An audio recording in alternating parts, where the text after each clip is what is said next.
Hi there, welcome back to another video. So on this 2006 Chrysler 300, I'm going to show you what I do to remove the AC compressor. So this is the compressor right here. I also have the old one right here. So this is the old one, guys. So you carry 3 long bolts right here. So let me show you now what's going on. So to remove the compressor, I remove it from the top of the engine bay. So I have to remove the air cleaner box, which is this piece right there. I pull a clamp right here. I use a flat pine screwdriver. So I use this flat pine screwdriver to remove it, unloose the clamp.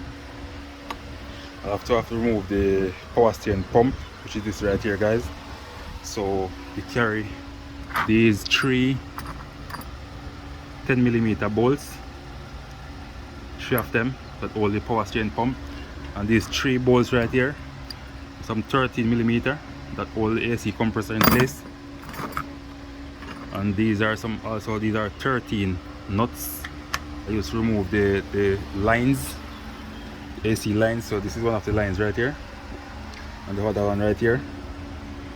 And I also have to remove the hose from this gooseneck right here for the coolant. So I have to remove it right here, guys, to get it out. That's it right there. I hope this video help you guys out there trying to remove your AC compressor. Take it from the top, from right between this space right here.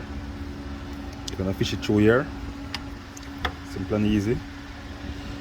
So right here I have a clip on the connector that go to the AC compressor. You have to push this clip, push it out just like this, guys, and squeeze this piece and pull it, and there you go. So that's it. So that's why I remove it, guys. I cannot do the video while I'm removing it because I don't have anyone to hold the camera for me. So I'm just explaining to you guys how I remove it.